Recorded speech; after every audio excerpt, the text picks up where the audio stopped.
राज ठाकरेंनी उपमुख्यमंत्री एकनाथ शिंदेंची काल भेट घेतली आणि या भेटीवरून शिंदेंचे नेते फार खुश झाले। या भेटीवरून आता शिंदेंच्या शिवसेनेच्या नेत्यांनी उद्धव ठाकरेंना डिवचले, तर संजय राऊतांनी आम्ही आमच्या भूमिकेवर ठाम आहोत अशी प्रतिक्रिया देत राज ठाकरेंना टोला लगावलाय।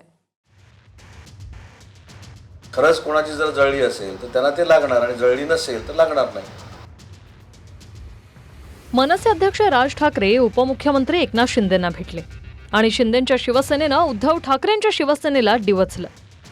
मंत्री उदय सामंतांनी व्हॉट्सअप स्टेटस ठेवले की मैत्री अशी ठेवा की अनेकांचा जळफळाट झाला पाहिजे, तर शीतल म्हात्रेंनी ट्विट करत थेट उद्धव ठाकरेंना टोला लगावला। राज ठाकरे आणि शिंदेंच्या भेटीचा फोटो म्हात्रेंनी पोस्ट केला। माझा पक्ष पळवला, माझा बाप पळवला, आता माझा भाऊ पळवला। सकाळी म्हणण्यापेक्षा भला पहाटे मी तो स्टेटस ठेवलेला आहे। मी प्रवासामध्ये होतो आणि माझ्या अंदाजाप्रमाणे 6-6:30 वाजता मी तो स्टेटस ठेवला, पण तो स्टेटस ठेवल्यानंतर एवढी चर्चा होईल याची मला कल्पना नव्हती। पण मी वस्तुस्थिती त्या ठिकाणी मांडली की ठीक आहे, राजकारण हे राजकारणापुरतं मर्यादित असतं, त्याच्यानंतरचे आपले ऋणानुबंध जे असतात ते जपायचे असतात आणि ते जपण्याचं काम आमचे शिवसेनेचे पक्षप्रमुख आदरणीय एकनाथ शिंदेसाहेब आणि मनसेचे पक्षप्रमुख राज ठाकरे यांनी दोघांनी मिळून केलं। आणि खरंच कोणाची जर जळली असेल तर त्यांना ते लागणार आणि जळली नसेल तर लागणार नाही। एक दिवस आधीच राज ठाकरेंनी शिंदेंच्या नंदनवन निवासस्थानी भेट घेतली। त्यानंतर दुसऱ्याच दिवशी राज ठाकरे आणि आदित्य ठाकरे दादरच्या शिवाजी पार्कच्या सुशोभीकरणाच्या कामाच्या निमित्त एकत्र आले। कार्यक्रमानंतर आदित्य ठाकरे इतर विषयांवर बोलले, मात्र राज ठाकरे आणि शिंदेंच्या भेटीच्या प्रश्नावर आदित्य ठाकरेंनी बोलणं टाळलं। राज ठाकरेंनी काल एकनाथ शिंदे यांची भेट घेतली आणि त्यांच्यामध्ये चर्चा देखील झाली। 20 मिनिटं चर्चा झाली। राज ठाकरेंनी काल एकनाथ शिंदे यांची भेट घेतली आणि त्यांच्यामध्ये चर्चा देखील झाली। 20 मिनिटं चर्चा झाली। आदित्य ठाकरे काही बोलले नसले तरी संजय राऊतांनी मात्र राज ठाकरेंना टोला लगावला। आम्ही आमच्या भूमिकांवर ठाम असतो, इतरांच्या भेटीवरून आम्ही हेरगिरी करत नाही असं संजय राऊत म्हणाले।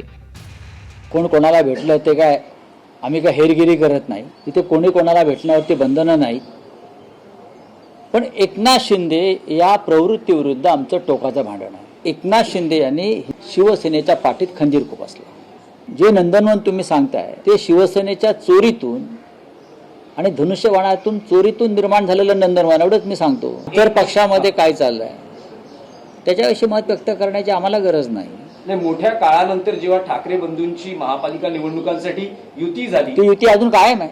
एकनाथ शिंदेच्या भेटीचा त्या युतीवर काही परिणाम होईल? अजिबात नाही। राजसाहेब जर एकनाथ शिंदे साहेबांना भेटले म्हणून तर त्यांच्यावर टीका होणार असेल आणि काही लोकांचं जर पोटशूट जर उठणार असेल तर त्यांना हे उत्तर मी दिले की तुम्ही लाचारी केलेली आहात, तुम्ही महाराष्ट्रातील जनतेशी लाचारी केलेली आहात, शिवसेनेच्या विचारांशी तुम्ही गद्दारी केलेली आहे। महाराष्ट्राशी आणि मराठी माणसाशी सर्वप्रथम बेईमानी कोणी केली असेल तर ते उद्धवजी ठाकरे यांनी महाराष्ट्राशी आणि मराठी माणसाची बेईमानी केली।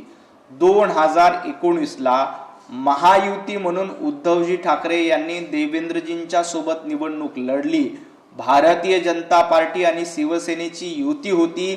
युती म्हणून आम्ही जनतेची मतं मागितली, परंतु फक्त आणि फक्त मुख्यमंत्री पदाच्या खुर्चीसाठी भारतीय जनता पार्टी आणि देवाभाऊंच्या पाठीमध्ये खंजीर खुपसण्याचं काम उद्धवजी ठाकरे तुम्ही केलं। महापालिकांच्या निवडणुकीत दोन्ही ठाकरे बंधू एकत्र आले।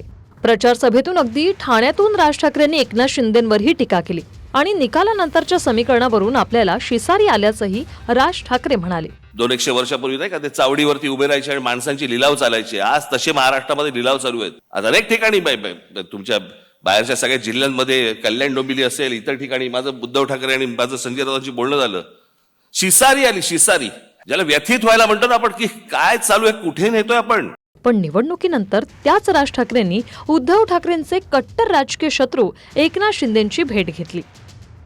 आता या भेटीवरून राजकीय फायदा तोटा किंवा नवी समीकरणं वगैरे येत्या काळात दिसेल, पण या भेटीवरून शिंदेंच्या नेत्यांना मात्र अधिक आनंद झालाय आणि त्यातून उद्धव ठाकरेंना डिवचण्याची संधी काही सोडली नाही।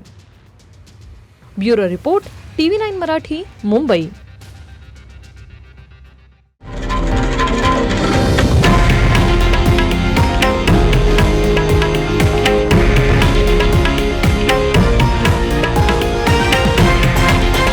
हे आहे देशातील नंबर 1 न्यूज नेटवर्क आणि आपण पाहत आहात TV9 मराठी, एकमेव.